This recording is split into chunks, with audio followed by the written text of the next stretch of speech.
हमारा टॉपिक चल रहा था chapter number 4 exercise number 4.3। Last video में हमने एक्सरसाइज 4.3 के फर्स्ट 2 क्वेश्चंस को सॉल्व किया था और वहाँ पर हमने एलसीएम को फाइंड करना सीखा था। आज हम स्टार्ट करेंगे find the LCM following using prime factorization method. LCM find करना है by using prime factorization method. Question number 1 है 2a² प्लस 4ab² 6ab। आपने 1 बाय 1 तीनों की फैक्टराइजेशन फाइंड करनी है। तो फर्स्ट ऑफ ऑल हम फाइंड करेंगे फैक्टराइजेशन ऑफ 2a²b। तो इसकी फैक्टराइजेशन है, देखिए आपको पता है इनकी फैक्टराइजेशन हम किस तरह से फाइंड करेंगे। फर्स्ट ऑफ ऑल आप लिखेंगे 2, उसके बाद आपने लिखना है a² को आप इस तरह से लिख सकते हैं a मल्टीप्लाई बाय a, क्योंकि a 2 टाइम्स है। उसके बाद b को लिखेंगे b, ठीक है। तो इसका आंसर ये आ गया है 2 multiply by a multiply by a multiply by b। उसके बाद हम फैक्टराइजेशन फाइंड करेंगे, फैक्टराइजेशन ऑफ 4ab²। और 4 का एलसीएम आपको पता है क्या होता है 2 मल्टीप्लाई बाय 2, ठीक है। आप फाइंड भी कर सकते हैं और इसको ऐसे लिख भी सकते हैं। आपको पता है 4 को हम लिख सकते हैं 2 मल्टीप्लाई बाय 2। a 1 टाइम है तो a को हम एक बार लिखेंगे, उसके साथ b हम लिखेंगे b²। b 2 मरतबा है तो b को मल्टीप्लाई करेंगे 2 times, b multiply by b। उसके बाद है 6ab। आपने फैक्टराइजेशन फाइंड करनी है, 6 का एलसीएम फाइंड कर लेते हैं, होता है 2 3 ज़ा 6 3 1 ज़ा 3, ठीक है। 2 मल्टीप्लाई बाय 3, 6 की जगह लिख देंगे 2 मल्टीप्लाई बाय 3 और साथ में है a एंड b, ठीक है। तो अभी हमारे पास आंसर आ गया तीनों की फैक्टराइजेशन का। आपने फाइंड करना है एलसीएम। एलसीएम और एचसीएफ में डिफरेंस ये होता है कि आपने यहाँ से कॉमन फैक्टर्स भी फाइंड करने होते हैं और नॉन कॉमन फैक्टर्स भी फाइंड करने होते हैं एलसीएम में, ठीक है। तो अब देखते हैं इसको किस तरह से करते हैं कि एलसीएम किस तरह से फाइंड करते हैं। एलसीएम का में हम पहले फाइंड करेंगे कॉमन फैक्टर्स। कॉमन फैक्टर्स वो होंगे जो तीनों में सेम होंगे। देखिए 2 तीनों में है तो 2 आ जाएगा। उसके बाद देखें 2 को मैं यहाँ पर सर्कल कर रही हूँ आपको समझाने के लिए, तो आपने सर्कल नहीं करना। तो उसके बाद देखें कॉमन है यहाँ पर a यहाँ पर तीनों में मौजूद है तो a इनमें कॉमन है, और उसके साथ b भी कॉमन है, b तीनों में मौजूद है तो हम b को भी सर्कल कर देंगे। तो हमारा कॉमन फैक्टर का आंसर आ गया 2a एंड b। अब लिखते हैं non common factors. Non common factors हमारे पास वो होंगे जो तीनों में मौजूद नहीं होंगे, सब में डिफरेंट होंगे, अलग अलग होंगे। तो देखते हैं यहाँ से नॉन कॉमन फैक्टर है a 2 3 ज़ा 6। पहले तो हम ये लिखेंगे 2 मल्टीप्लाई बाय 3 और उसके साथ लिखेंगे a और b। तो ये हमारा आंसर आ गया है। तो हम इसको लिखते हैं 2 3 ज़ा 6 a एंड b। एलसीएम का हमारे पास फार्मूला होता है, एलसीएम में हम लिखते हैं एलसीएम इक्वल होता है common factors multiply by non common factors के। कॉमन फैक्टर्स हमारे पास है 2ab, तो इसके नीचे लिख देंगे कॉमन फैक्टर्स के नीचे नॉन कॉमन फैक्टर्स हैं 6ab। अब इन दोनों को मल्टीप्लाई करेंगे 2 6 ज़ा 12 and a multiply by a होता है a² और उसके साथ b मल्टीप्लाई बाय b हो जाएगा b², ठीक है। तो ये हमारे पास इसका फाइनल आंसर है, एलसीएम का हमारे पास आंसर आ गया। नेक्स्ट स्टार्ट करते हैं। क्वेश्चन नंबर 2 है x² plus x³ plus x²। ये आपको दो टर्म्स दी हुई हैं, आपने इनका फैक्टराइजेशन फाइंड करना है। फर्स्ट टर्म की आप फैक्टराइजेशन फाइंड करेंगे। फर्स्ट टर्म है x² प्लस x और x² प्लस x की फैक्टराइजेशन आप इस तरह से फाइंड करेंगे। पहले आपने ये देखना है इन दोनों में से कॉमन टर्म कौन सी है। इन दोनों में से देखिए यहाँ से हम फैक्टराइजेशन फाइंड करेंगे। देखिए यहाँ से x कॉमन आ जाएगा और जब इन दोनों में से हम x कॉमन लेंगे तो यहाँ पर एक x रह जाएगा और यहाँ पर दूसरी टर्म में एक x था तो ये बाहर आ गया, यहाँ पर हम लिखेंगे 1। इन दोनों में से हमने एक एक x बाहर निकाला, यहाँ पर एक x रह गया और यहाँ पर 1, ठीक है। तो अब उसके बाद ये हमारा इसका फैक्टराइजेशन का आंसर आ गया। अब हम फाइंड करेंगे factorization of x³ plus x² second expression की। अब हम फैक्टराइजेशन फाइंड करेंगे और यहाँ से देखिए इन दोनों में से यहाँ पर है x² और यहाँ पर है x³, तो आप x² बाहर निकाल सकते हैं, यानी कि x² आप बाहर निकाल लेंगे तो यहाँ पर रह जाएगा एक x, क्योंकि 2x बाहर चले गए 3x में से तो यहाँ पर एक x रह गया, और यहाँ पर 2x से यानी x की पावर 2 तो यहाँ पर रह जाएगा 1। और आप इस x² को इस तरह से लिख सकते हैं। फैक्टर्स बनाने के लिए हम इन दोनों को अलग अलग लिख देंगे, यानी x² को हम लिखेंगे x मल्टीप्लाई बाय x और उसके साथ लिख देंगे x प्लस 1, ये जो मल्टीप्लाई हो रही है ये वाली टर्म लिख दी, और x² को लिख दिया x मल्टीप्लाई बाय x। अब हमारे पास ये दोनों आंसर आ गए फैक्टराइजेशन। इन दोनों की फैक्टराइजेशन से हम कॉमन फैक्टर फाइंड करेंगे कि इन दोनों में से कौन से फैक्टर्स कॉमन है, सेम है। अब यहाँ से देखिए x+1 यहाँ पर भी है और x+1 यहाँ पर भी है, तो एक कॉमन आ जाएगा हमारे पास x+1 और उसके साथ देखें x यहाँ पर भी है और x यहाँ पर भी है और x कॉमन आ जाएगा। ठीक है, तो दो टर्म्स कौन सी कॉमन आएंगी, ये वाला x और ये वाला x, x+1 और x+1। ठीक है, अब बात करते हैं नॉन कॉमन फैक्टर्स की। नॉन कॉमन फैक्टर्स में देखें ये दोनों और ये दोनों, ये तो कॉमन फैक्टर्स में आ गए और नॉन कॉमन फैक्टर हमारे पास रह गया ये x। ठीक है, जो सेम नहीं था दोनों में। अब ये वाला x रह गया और आपको पता है एलसीएम कैसे होता है, कॉमन फैक्टर्स को मल्टीप्लाई करते हैं नॉन कॉमन फैक्टर से। कॉमन फैक्टर्स हमारे पास जो सेम थे वो हैं x और x+1 और नॉन कॉमन फैक्टर हमारे पास है x, तो इनको मल्टीप्लाई करेंगे x से तो आ जाएगा x² और उसके साथ में है x+1, वो एज इट इज़ आ जाएगा और ये हमारा आंसर है। नेक्स्ट देखें क्वेश्चन नंबर 3। क्वेश्चन नंबर 3 देखें a² - 4a + 4 एंड a² - 2। यहाँ पर दो टर्म्स है, आप इन दोनों टर्म्स की फैक्टराइजेशन फाइंड करेंगे। अब देखिए प्राइम फैक्टराइजेशन हमने इस टर्म की फाइंड करनी है और आपको पता है हमने प्राइम फैक्टराइजेशन लेने के लिए पहले हम ये चेक करते हैं कि इनमें से कोई कॉमन आ जाए। तो देखिए यहाँ पर a² है, यहाँ पर a है और यहाँ पर कोई a नहीं है, तो इनमें से हम कॉमन तो कोई टर्म नहीं ले सकते। तो अब आपको क्या करना पड़ेगा, मिड टर्म ब्रेक लेना होगा। और मिड टर्म ब्रेक हम किस तरह से लेते हैं कि मल्टीप्लाई करें तो आपका आंसर आना चाहिए +4 और प्लस या माइनस करें तो हमारा आंसर आना चाहिए -4। ठीक है, तो ये सिंपल है, ये हम बहुत बार पढ़ चुके हैं। अब देखें यहाँ से मैं डायरेक्ट लिखती हूँ, आप लिखेंगे a² और -4a की जगह हम लिख देते हैं -2a एंड -2। देखिए -2a एंड -2a मिलकर बन जाएंगे -4a और अगर आप इन दोनों को मल्टीप्लाई करें 2 2 होता है 4 माइनस माइनस प्लस, तो आंसर आ गया ना +4। मल्टीप्लाई करने से आंसर आ रहा है +4 और इनको ऐड करने से हमारे पास आंसर आ रहा है -4। ठीक है, और ये लास्ट वाली टर्म एज इट इज़ आ जाएगी। अगर आप मिड टर्म ब्रेक को एक्सप्लेनेशन के साथ समझना चाहते हैं तो आप 4.1 को देखें। उसके बाद देखें यहाँ से हमारे पास हमने क्या करना होता है, पहले दो टर्म्स में से कॉमन लेंगे। यहाँ पर है a² यहाँ पर है -2a, इन दोनों में से a कॉमन आ जाएगा। a जब बाहर निकालेंगे यहाँ पर 2a थे तो यहाँ पर एक a रह जाएगा माइनस और यहाँ पर रह जाएगा 2, जो इसके साथ a था वो बाहर आ गया। उसके बाद देखिए इन दोनों में से 2a एंड 4, और मैंने आपको बताया था जब पहली टर्म के साथ माइनस हो तो हम माइनस भी बाहर निकालते हैं। और देखिए यहाँ पर है 2, यहाँ पर है 4, तो 2 ऐसा नंबर है जो 2 को भी डिवाइड करता है और 4 को भी, तो आप 2 को बाहर निकालेंगे। देखिए पहली टर्म में से -2 बाहर चला गया, यहाँ से रह जाएगा a, और जब आप माइनस बाहर निकालते हैं तो अंदर वाली अलामतें चेंज होती हैं, यानी माइनस प्लस हो जाता है और प्लस माइनस, तो ये प्लस क्या हो जाएगा माइनस। और जब आप 2 को 4 से डिवाइड करेंगे 2 1 ज़ा 2, 2 2 ज़ा 4, तो यहाँ पर आंसर आ जाएगा 2। अब यहाँ से देखिए a -2 ये दोनों में सेम है, तो यहाँ पर इसको 1 टाइम लिखेंगे a-2 और बाहर भी है a-2। ठीक है, तो ये आपका आंसर आ गया है आपके पास फैक्टराइजेशन का। नेक्स्ट सेकंड टर्म की फैक्टराइजेशन फाइंड करते हैं। हमारे पास सेकंड टर्म है a² - 2a, और यहाँ से देखिए यहाँ से और यहाँ से हम एक a कॉमन ले सकते हैं। यहाँ से a बाहर आ जाएगा, यहाँ पर a² था यानी 2a थे, एक a बाहर आ गया, यहाँ पर a रह जाएगा -2 और यहाँ पर जो एक a था वो बाहर आ गया, तो ये -2 आ गया। अब ये आंसर आ गया हमारे पास सेकंड टर्म की फैक्टराइजेशन का और ये आंसर हमारे पास आ गया फर्स्ट टर्म की फैक्टराइजेशन का। अब आपने देखना है इसमें से कॉमन जो है वो कौन, कॉमन फैक्टर्स देखें इन दोनों में से जो सेम है वो है a-2, यहाँ भी है a-2 और यहाँ भी, तो कॉमन इनमें से है a-2। अब देखते हैं non common factors. Non common factors यहाँ से देखें a-2 और a है, a और क्या है मल्टीप्लाई बाय a-2, ये दोनों जो है ये नॉन कॉमन फैक्टर्स हैं और ये दोनों जो थे वो कॉमन फैक्टर्स हैं। ठीक है, सेम है दोनों में।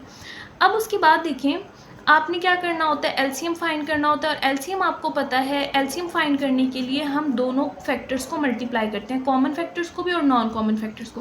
कॉमन फैक्टर हमारे पास है a-2, नॉन कॉमन फैक्टर है, मल्टीप्लाई करेंगे इन दोनों को a and multiply by a-2। हमने इन दोनों फैक्टर्स को लिख दिया यहाँ पर। अब इनको मल्टीप्लाई करते हैं। देखें यहाँ से देखें पहले आप a को लिखेंगे, उसके बाद देखिए यहाँ पर भी है a-2 और यहाँ पर भी है a-2। a-2 दो मरतबा है तो हम इसको ऐसे लिख सकते हैं a-2 का स्क्वायर, क्योंकि 2 टाइम्स है तो हमने इसका स्क्वायर लिख दिया। तो ये हमारे पास आंसर आ गया एलसीएम का। क्वेश्चन नंबर 4 है x⁴ - 16 एंड x³ - 4x, और आप फैक्टराइजेशन फाइंड करेंगे। फैक्टराइजेशन फाइंड करते हैं x की पावर 4 माइनस 16 की। हम पहले कोशिश करते हैं कि यहाँ से कुछ कॉमन आ जाए। देखिए इन दोनों में से कोई भी टर्म कॉमन नहीं आ सकती, सेम नहीं है। तो उसके बाद हम कोशिश करते हैं कि स्केयर बन जाए। अब देखिए पहली वैल्यू का भी हम स्केयर बनाने की कोशिश करते हैं और लास्ट टर्म की भी। यहाँ पर है x की पावर 4 और हमने बनाना है स्केयर। स्केयर का मतलब होता है पावर 2 आनी चाहिए बाहर, तो टोटल पावर है 4, तो 2 हम अंदर लिख लेंगे और 2 बाहर। इसी तरह से 16 आपको पता है 4 का स्केयर होता है। और आपने फॉर्मूला पढ़ा था एक, वो इस तरह से था, मैं यहाँ पर लिख देती हूँ कि अगर पहली वैल्यू कोई हो और उसका स्केयर हो और साथ में माइनस हो, फिर सेकंड टर्म का स्केयर हो। जैसे यहाँ पर है एक्स स्केयर एक पहली रकम है, उसका स्केयर है -4, एक सेकंड टर्म है, उसका स्केयर है। तो हम उसको ऐसे लिखते हैं, एक बार दोनों टर्म्स को प्लस करके लिखते हैं और एक बार दोनों टर्म्स को माइनस करके। तो इसको बिल्कुल हम उसी तरह से लिखेंगे। आपने कैसे करना है, यहाँ पर हम लिखेंगे एक्स स्केयर, पहली टर्म हमारे पास है एक्स स्केयर, बाहर वाले स्केयर को नहीं लिखेंगे, एक्स स्केयर और +4, इसका भी बाहर वाला स्केयर नहीं लिखेंगे और इसका भी बाहर वाला स्केयर नहीं लिखेंगे। और उसके बाद है एक्स स्केयर -4।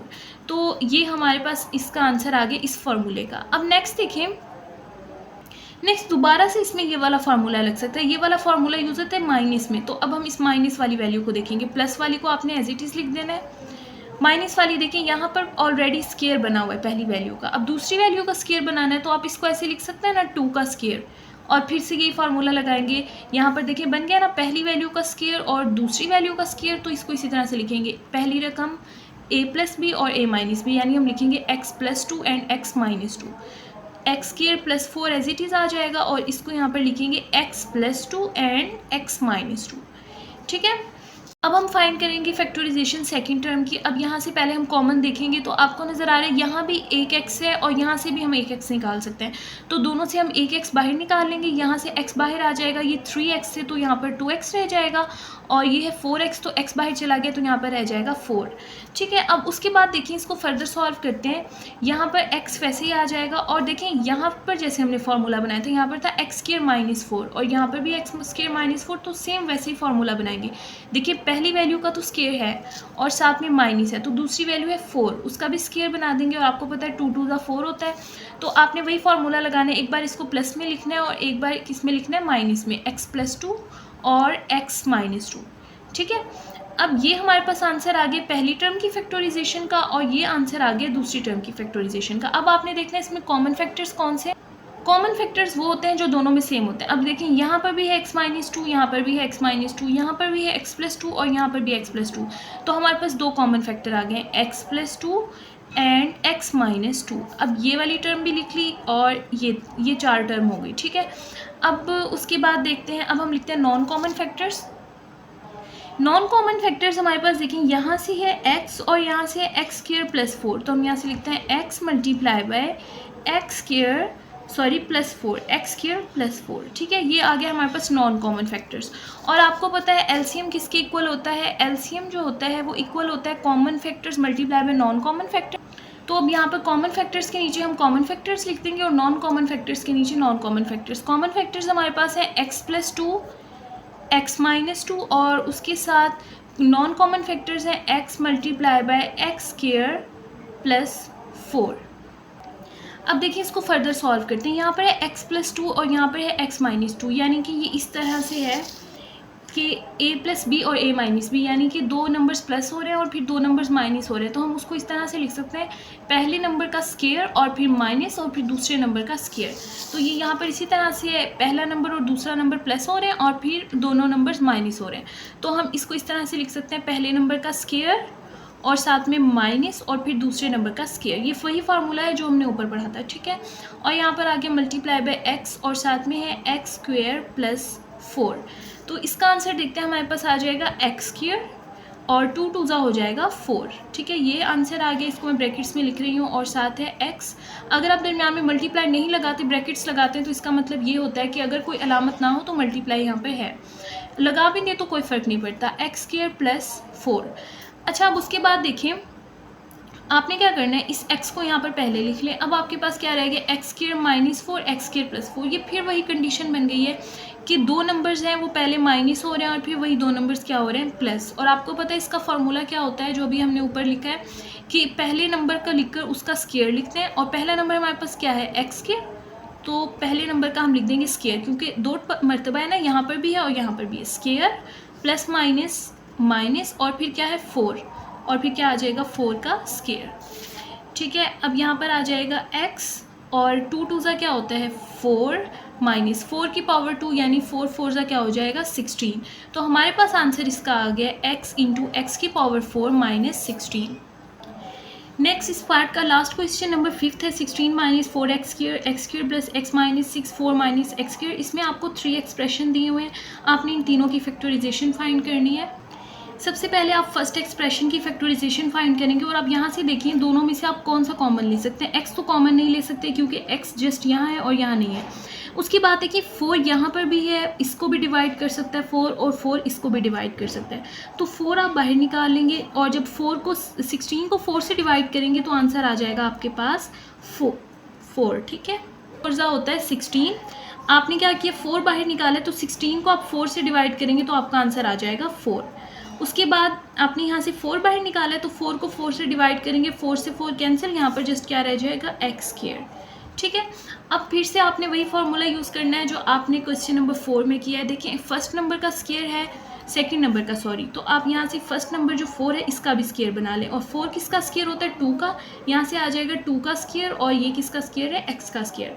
और आपको पता है कि अगर दो वैल्यू का स्क्वायर हो यानी a square minus b square, दो नंबर स्क्वायर में लिखे हों तो हम उनको इस तरह से लिख सकते हैं a प्लस बी, पहले दोनों को प्लस में और फिर दोनों को माइनस में। तो हम बिल्कुल सेम इसी तरह से इसको लिखेंगे। हम पहले लिखेंगे 2 प्लस एक्स और फिर उसके बाद लिखेंगे 2 minus x. Next second expression की फैक्टराइजेशन फाइंड करते हैं और यहाँ से देखें पहले हम कॉमन लेने की कोशिश करते हैं लेकिन कॉमन नहीं आ सकता क्योंकि यहाँ पर x है, यहाँ पर x है और यहाँ पर कोई x नहीं है, तो कॉमन नहीं ले सकते। उसके बाद हम स्क्वायर बनाने की कोशिश करते हैं। आपको पता है 6 किसी का स्क्वायर नहीं होता, स्क्वायर भी यहाँ पर नहीं बन रहा। तो लास्ट ऑप्शन हमारे पास होता है हम मिड टर्म ब्रेक लेंगे और मिड टर्म ब्रेक इस तरह लेते हैं कि मल्टीप्लाई करने से आपने ऐसे दो नंबर्स ढूंढने हैं जिनको मल्टीप्लाई करने से आपका आंसर आए -6 और यहाँ पर कोई नंबर नहीं है तो हम कंसीडर करेंगे 1 है यहाँ पर +1। तो हम कहेंगे कि मल्टीप्लाई करने से हमारा आंसर आना चाहिए -6 और प्लस माइनस करने से हमारा आंसर आना चाहिए प्लस का 1। देखिए मल्टीप्लाई करके हमें आंसर चाहिए -6 ये वाला और प्लस या माइनस करके हमारे पास आंसर आना चाहिए +1। ठीक है, तो 6 को हम इस तरह से अगर लिख दें 3 2 ज़ा 6, ठीक है, और आपको क्या चाहिए -6, तो इस 2 के साथ माइनस लगा दें, 3 2 ज़ा 6 हो जाएगा और ये माइनस, और यहाँ पर भी आप लिखेंगे 3 - 2 और 3 - 2 आपको पता है 1 होता है। इसका मतलब 3 और -2 ऐसे नंबर है जिनको मल्टीप्लाई करने से आंसर आता है -6 और उनको प्लस या माइनस करने से आंसर आता है +1। तो अब आप इस प्लस x की जगह पर लिखेंगे 3x एंड -2x। ठीक है, तो देखिए यहाँ पर लिखते हैं, यहाँ पर हो जाएगा x² प्लस 3x, x की जगह पर लिखेंगे प्लस 3x एंड -2x और ये -6 वैसे ही आ जाएगा। अब आपने क्या करना होता है मिड टर्म ब्रेक लेकर इन दोनों नंबर्स में से कॉमन लेना है। देखिए यहाँ से और यहाँ से x बाहर आ जाएगा, यहाँ पर रह जाएगा x और यहाँ से भी x बाहर चला गया तो यहाँ पर रह जाएगा 3। उसके बाद देखिए माइनस यहाँ पर दोनों में, तो माइनस बाहर निकाल लेते हैं, 2 से इन दोनों को डिवाइड करते हैं, ये भी डिवाइड हो जाएगा और ये भी। ठीक है, 2 से जब 2 को डिवाइड करेंगे कैंसिल, माइनस माइनस से कैंसिल और यहाँ पर रह जाएगा x। उसके बाद 6 को डिवाइड करते हैं, 2 से माइनस माइनस से कैंसिल हो जाएगा तो यहाँ पर आ जाएगा प्लस, 2 1 ज़ा 2 एंड 2 3 ज़ा 6। अब यहाँ पर आ गया x+3, यहाँ भी x+3, तो x+3 को आपने 1 टाइम लिखना है और बाहर आ जाएगा x -2 और यही इसका आंसर है फैक्टराइजेशन का। नेक्स्ट फाइंड करते हैं फैक्टराइजेशन ऑफ 4 - x²। आपने देखना है यहाँ से पहले कॉमन चेक करना है, कॉमन नहीं कोई भी हमारे पास नंबर आ रहा है तो अब उसके बाद क्या करते हैं स्क्वायर बनाने की कोशिश करते हैं। देखिए x तो स्क्वायर में है और 4 भी आपको पता है 4 2 का स्क्वायर होता है, तो हम इसको लिख देते हैं स्क्वायर में 2 का स्क्वायर और माइनस क्या है x का स्क्वायर। और अभी हमने ये वाला ऊपर फार्मूला पढ़ा कि अगर दो नंबर स्क्वायर में हो और साथ में माइनस हो तो हम उनको लिखते हैं एक बार प्लस में और एक बार माइनस में। तो ये दो नंबर्स ऐसे ही हैं कि स्क्वायर में है और दरमियान में माइनस है, तो एक बार हम इसको प्लस में लिखेंगे 2 + x और एक बार माइनस में लिखेंगे 2 - x। तो अब हमारे पास तीनों आंसर आ गए। ठीक है, ये देखें ये हमारे पास आंसर आ गया पहले एक्सप्रेशन का और ये आंसर आ गया दूसरे एक्सप्रेशन का और ये आंसर आ गया तीसरे एक्सप्रेशन का। अब हमने फाइंड करना है कॉमन फैक्टर जो तीनों में सेम है। सेम यहाँ पर है 2 + x और यहाँ पर है 2 - x और यहाँ पर भी है 2 + x और 2 - x। ये इन दोनों में तो कॉमन है लेकिन यहाँ पर नहीं है, ना ही 2 + x है ना ही 2 - x है। x - 2 है लेकिन हमें चाहिए 2 - x जो यहाँ पर भी है और यहाँ पर भी है। तो इसमें से कॉमन नहीं आ रहा, लेकिन इन दोनों में से कॉमन आ रहा है, तो हम 2 का भी कॉमन लिख सकते हैं। यहाँ से इन दोनों में से कॉमन आ रहा है 2 + x और 2 - x, तो यहाँ से लिख देते हैं 2 + x और 2 - x हमारे पास आंसर आ रहा है। और आपको पता है कि जब ये 2 वैल्यूज़ हो, एक बार प्लस में लिखी और एक बार माइनस में, तो हम उसको इस तरह से लिख सकते हैं, स्क्वायर बना के हम लिखेंगे 2 का स्क्वायर और साथ में लिखेंगे -x का स्क्वायर, और वो क्या बन जाएगा, 2 × 2 = 4 - x²। ठीक है, ये बन जाएगा। अब उसके बाद देखिए हमने फाइंड कर लिए कॉमन फैक्टर्स। अब देखते हैं नॉन कॉमन फैक्टर्स कौन से। देखिए ये x 2 + x 2 - x ये भी हो गया था, और 2 + x और 2 - x ये हमने कॉमन फैक्टर में लिख दिए थे, दोनों सेम थे, एक बार इसको यहाँ पर लिख दिया। अब देखिए नॉन कॉमन कौन से, ये वाला 4, और उसके बाद है x + 3, और उसके साथ है x - 2, ये हमारे पास नॉन कॉमन फैक्टर्स हैं। ठीक, और आपको पता है एलसीएम इक्वल होता है common factors multiply by non common factor. तो यहाँ पर हम लिख देंगे कॉमन फैक्टर्स के नीचे कॉमन फैक्टर्स और नॉन कॉमन फैक्टर्स के नीचे non common factors. Common factor का हमने आंसर ये निकाला था 4 - x², और उसके साथ नॉन कॉमन फैक्टर्स का हमारे पास आंसर था 4x + 3 एंड x - 2। अब आपने क्या करना है, जस्ट इसको तरतीब से लिख लेना है, 4 को पहले लिख लें, उसके बाद लिखने 4 - x², x + 3 एंड x - 2। ठीक है, तो ये हमने इसको तरतीब से लिख दिया और ये हमारा आंसर है। नेक्स्ट स्टार्ट करते हैं question number 4। The HCF of 2 polynomial is y - 7। उन्होंने कहा है कि हमें 2 पॉलिनोमियल दिए हुए हैं, उनका HCF जो आता है वो आता है y - 7। तो हमें यहाँ पर HCF उन्होंने खुद बताया, हम यहाँ पर लिख देते हैं HCF का हमारे पास आंसर आता है y - 7, और उसके बाद क्या है, देयर LCM इज़, और LCM का आंसर क्या है हमारे पास, y³ - 10y² + 11y + 70। ठीक है, और ये हमारे पास उन्होंने बताया हुआ एलसीएम है, ये HCF था और ये एलसीएम है। If one polynomial is y² - 5y - 14, उन्होंने कहा है कि अगर एक पॉलिनोमियल ये है, फाइंड द अदर। पॉलिनोमियल से मुराद ये है कि जैसे फॉर एग्जांपल हमने पीछे क्वेश्चन किया, आपको ये 3 जो एक्सप्रेशंस दिए हुए थे, ये 3 पॉलिनोमियल्स हैं। इसका मतलब ये है कि आपको 3 पॉलिनोमियल्स दिए थे, इनको देखकर आपने आंसर निकाला था HCF का या LCM का। अब इन्होंने यहाँ पर क्या किया है, आपको LCM और HCF तो बता दिया और आपने इसका क्वेश्चन फाइंड करना है, यानी कि पॉलिनोमियल फाइंड करना है जिनका ये आंसर है LCM और HCF का। और एक पॉलिनोमियल उन्होंने ये बता दिया है, वो है y² - 5y - 14, और दूसरा पॉलिनोमियल आपने मालूम करना है। तो हम पहले पॉलिनोमियल को हमेशा लिखेंगे px से। ठीक है, तो हमारे पास पहला पॉलिनोमियल उन्होंने खुद बता दिया, वो है y² - 5y - 14, और दूसरा पॉलिनोमियल को हम हमेशा लिखते हैं qx से, स्मॉल q से लिखना है और स्मॉल p से, और वो उन्होंने नहीं बताया तो हमने मालूम करना है। ठीक है, HCF भी बताया हुआ है, LCM भी बताया हुआ है, और पहला एक्सप्रेशन भी बता दिया, दूसरा आपने मालूम करना है। तो फार्मूला आपने याद रखना है, 4, 5th और 6th क्वेश्चन बिल्कुल सेम है, सेम फार्मूला यूज़ होगा। फार्मूला ये होता है कि px को मल्टीप्लाई करते हैं qx से, और दूसरी साइड पे HCF को मल्टीप्लाई करते हैं LCM से। सिंपल सा फॉर्मूला है, ठीक है, ये आपने याद रखना है। अब px के नीचे आपने px की वैल्यू लिख देनी है, वो है y² - 5y - 14, और यहाँ पर है मल्टीप्लाई बाय qx, वो एज इट इज़ आ जाएगा। और यहाँ पर है HCF आपको क्या बताया हुआ है, y - 7 मल्टीप्लाई बाय, ठीक है, और LCM हमारे पास है y³ - 10y² + 11y + 70। ठीक है, अब हमें फाइंड करना है यहाँ से qx। तो आप क्या करेंगे, लेफ़्ट साइड पर qx लिखा रहने देंगे और राइट साइड की वैल्यूज़ को भी वैसे ही लिखा रहने देंगे, y - 7, और उसके साथ है y³ - 10y² + 11y + 70। अब आपने क्या करना है, ये जो qx के साथ वैल्यू थी यहाँ पर मल्टीप्लाई हो रही है, इसको राइट साइड पर जाकर हम डिवाइड करवा देंगे। देखिए यहाँ से आ जाएगा y² - 5y - 14।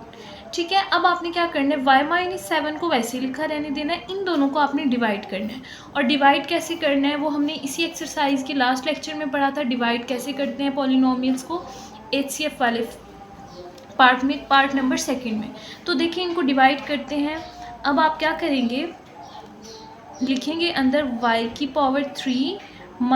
10y² + 11y + 70। ठीक है, और बाहर आपने लिख देना है Y square minus 5y minus 14।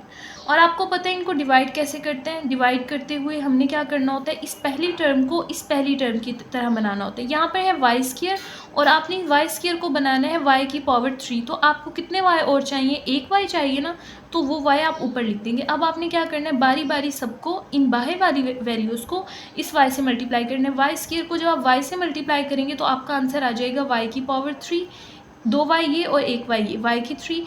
उसके बाद ये है -5, ठीक है, 5 आ जाएगा। y को y से मल्टीप्लाई करेंगे तो क्या आ जाएगा, y स्क्वायर। उसके बाद अब इसकी बारी है माइनस, ये वाला माइनस आ गया, ये है 14 और ये y, तो ये यहाँ पर लिख देंगे -14y। उसके बाद अब देखें यहाँ पर भी है प्लस, यहाँ पर भी प्लस है। लास्ट वाली जो लाइन होती है उसकी अलामत चेंज करते हैं। जहाँ प्लस होता है वहाँ माइनस लिखते हैं, जहाँ माइनस होता है वहाँ प्लस लिखते हैं। इस प्लस को माइनस कर देंगे, इस माइनस को प्लस कर देंगे और इस माइनस को प्लस कर देंगे। ये प्लस का y3 है और ये माइनस का y की 3, ये कैंसिल हो जाएगा। 10 और माइनस का 10 और ये प्लस का 5, प्लस माइनस क्या होता है माइनस, 10 में से 5 चले जाएंगे तो यहाँ पे क्या बच जाएगा 5y स्क्वायर। और किसके पास बचेगा, माइनस के पास, क्योंकि 10 बड़ा था ना, 10 के साथ माइनस है। उसके बाद देखिए ये भी प्लस है और ये भी प्लस है, प्लस प्लस क्या होता है, प्लस ही होता है। तो 14 को जब आप 11 में प्लस करेंगे तो आपका आंसर आ जाएगा प्लस का 25। और क्योंकि दोनों के साथ प्लस है, यहाँ पर भी प्लस है और यहाँ पर भी प्लस है, y और नीचे यहाँ पर 70 वैसे ही आ जाएगा।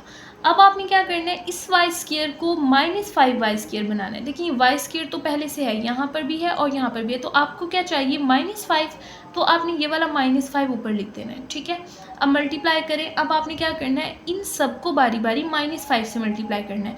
y स्क्वायर को जब -5 से मल्टीप्लाई करेंगे हो जाएगा -5y स्क्वायर, ठीक है। अब इसकी बारी है, देखिए माइनस माइनस क्या हो जाएगा प्लस, 5 5 ज़ा 25 और साथ में क्या है y। अब इस थर्ड नंबर की बारी है, माइनस माइनस प्लस 5 को जब 14 से आप मल्टीप्लाई करेंगे तो आपका आंसर आएगा 70। अब लास्ट वाली टर्म की अलामतें चेंज, लाइन की अलामतें चेंज करते हैं। माइनस है तो प्लस हो जाएगा, प्लस माइनस हो जाएगा और प्लस माइनस। और देखिए ये सेम सेम है और देखिए ये सब सेम सेम है तो ये कैंसिल हो जाएंगे, ठीक है। और हमारा आंसर क्या आ गया, y-5। हमने क्या किया, इसको डिवाइड किया था तो हमारा आंसर क्या आ गया, y-5। तो ये जो था ना, ये डिवाइड ये रफ पे करना है। अगर नीच पर भी आप करना चाहें तो आपने साइड पे करना है ताकि उनको समझ आए कि ये आपने इसका प्रोसेस किया। उसके बाद देखिए qx का हमारे पास क्या आंसर आ गया, y-7, तो एज इट इज़ लिख देंगे। उसके बाद इन दोनों को डिवाइड करने से हमारा क्या आंसर आया, y-5, ठीक है। अब आपने सिंपल इन दोनों टर्म्स को मल्टीप्लाई कर देना। y को y से मल्टीप्लाई करें, y को पहले मल्टीप्लाई करते हैं y-5 से और फिर -7 को मल्टीप्लाई करेंगे y-5 से, ठीक है। देखिए करते हैं, y को y से मल्टीप्लाई करेंगे हो जाएगा y स्क्वायर, y को 5y से मल्टीप्लाई करेंगे हो जाएगा -5, -7 को जब आप y से मल्टीप्लाई करेंगे ये हो जाएगा -7y माइनस माइनस प्लस 7 5 ज़ा 35। y square as it is आ जाएगा -5 और -7, माइनस माइनस प्लस होता है, 7 को 5 में प्लस करेंगे तो 12 आएगा और माइनस का 12 आएगा क्योंकि इन दोनों के साथ माइनस है और साथ में आ जाएगा +35। तो यही आपका इस क्वेश्चन का फाइनल आंसर है, y square -12y +35। Question number 5 देखिए, the LCM and the HCF of two polynomial P X and Q X. वो कहते हैं हमारे पास दो पॉलिनोमियल है P X and Q X, उनका एलसीएम और एचसीएफ है, ये दिया हुआ है और आपको एक ये टर्म दी हुई है। तो पहले उन्होंने एलसीएम कहा था तो एलसीएम ये वाला होगा और एचसीएफ कौन सा होगा, ये वाला, ठीक है। और उसके बाद उन्होंने कहा पी एक्स किसके बराबर है, पी एक्स की वैल्यू दी हुई है और फाइंड क्यू एक्स मालूम करें, ठीक है। तो पहले एलसीएम कहा हुआ है तो ये पहली टर्म किसकी होगी, एलसीएम की, तो हम यहाँ पर लिख देते हैं। हमारे पास एलसीएम है 36x³ plus x plus a, x³ minus a³, ठीक है। और उसके बाद HCF ये है, HCF हमारे पास है x² x माइनस a, ठीक है। अब आपको px दिया हुआ है, px हमारे पास है 4x² x² माइनस a² और qx फाइंड करना है तो हम qx लिख देते हैं, qx क्वेश्चन मार्क, qx मालूम करें, ठीक है। और फार्मूला वही है सेम जो हमने पढ़ा था। फार्मूला हमारे पास क्या था कि px को मल्टीप्लाई करते हैं qx से, वो बराबर होता है LCM मल्टीप्लाई बाय HCF के। अब इस फॉर्मूले में जो वैल्यूज़ हमें दी हुई हैं वो लिखेंगे, पी एक्स के नीचे पी एक्स की वैल्यू लिखेंगे, एलसीएम के नीचे एलसीएम की वैल्यू और एच सी एफ के नीचे हम एच सी एफ की वैल्यू लिखेंगे। देखिए अब यहाँ से पी एक्स की वैल्यू हमें दी हुई है 4x² minus A square, Q X as it is आ जाएगा, क्यू एक्स हमने मालूम करना है। उसके बाद एलसीएम देखें, वैल्यू है 36x³ प्लस x प्लस ए और उसके साथ है x3 माइनस ए क्यूब, ठीक है। और मल्टीप्लाई हमने करना है एच सी एफ के साथ और एच सी एफ है हमारे पास x² x माइनस ए। फाइंड करना है तो क्यू एक्स को इस साइड पर रहने दें और बाकी ये वाली वैल्यूज़ वैसे ही रहेंगी, 36x³ प्लस x प्लस ए और यहाँ पर है x³ minus A cube multiply by x² x minus A. इस वाली टर्म को हम नीचे डिवाइड कर देंगे, 4x² माइनस ए स्क्र। यहाँ पर ये मल्टीप्लाई हो रही थी और इस साइड पर आकर ये डिवाइड हो जाएगी। नेक्स्ट देखिए, अब हम इनको कैंसिल करते हैं, जो वैल्यूज़ कैंसिल होंगी उनको हम कैंसिल कर देंगे। यहाँ पर सॉरी है मल्टीप्लाई, प्लस नहीं है, ठीक है, ये आपने ऊपर भी ठीक कर लेना है इसको, क्वेश्चन में भी यहाँ पर ये मल्टीप्लाई है, प्लस नहीं है यहाँ पर भी। तो देखिए अब इनको करते हैं, 4 1 ज़ा 4, 4 9 ज़ा होगा 36, ठीक है।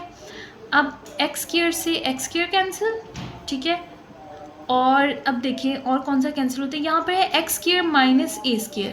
और आपको पता है जब कोई दो नंबर स्क्वायर में लिखे हों तो हम उनको एक बार प्लस में और एक बार माइनस में लिख सकते हैं, यानी कि x² माइनस ए स्क्र को हम कैसे लिख सकते हैं, x प्लस ए और x माइनस ए, और यही चीज़ ऊपर लिखी हुई है x प्लस ए x माइनस ए, तो ये दोनों बराबर होते हैं। तो x² माइनस ए स्क्र जो है वो x प्लस ए और x माइनस ए को कैंसिल कर देगा, ठीक है।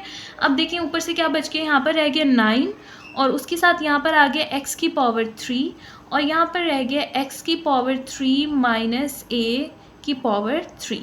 तो ये हमारे पास आंसर आ गया क्यू एक्स का, ठीक है। नेक्स्ट स्टार्ट करते हैं question number 6। The HCF and the LCM of two polynomial is x plus A and 12x² x plus A x² minus A square. आपको दो वैल्यूज़ का HCF और LCM बताया हुआ है, वो है देखिए यहाँ पर लिख लेते हैं। HCF की वैल्यू हमें दी हुई है x प्लस ए और LCM की वैल्यू हमें दी हुई है 12x² x प्लस ए और x² माइनस ए स्क्र, ठीक है। Find the product of two polynomial. पहले ऐसा था कि वो एक पॉलिनोमियल दे देते थे और दूसरा पॉलिनोमियल हमने फाइंड करना होता था। अब यहाँ पर उन्होंने दोनों पॉलिनोमियल्स हमें नहीं दिए, तो उन्होंने कहा आपने दोनों पॉलिनोमियल्स को मल्टीप्लाई करने से क्या आंसर आता है वही आपने मालूम करना है। तो देखिए हम फॉर्मूला लिखते हैं, यहाँ से फॉर्मूला हमारे पास है P X multiply by Q X is equal to, वो इक्वल होता है LCM मल्टीप्लाई बाई HCF। अब देखिए हमने ये चीज़ तो फाइंड करनी है, यानी दोनों पॉलिनोमियल्स का प्रोडक्ट कहते हैं मल्टीप्लाई को, यानी दोनों पॉलिनोमियल्स को मल्टीप्लाई करने से जो आंसर आता है वो हमने फाइंड करना है, मालूम करना है। तो हम यहाँ पर लिख देते हैं इन दोनों की जगह पर प्रोडक्ट ऑफ पॉलिनोमियल।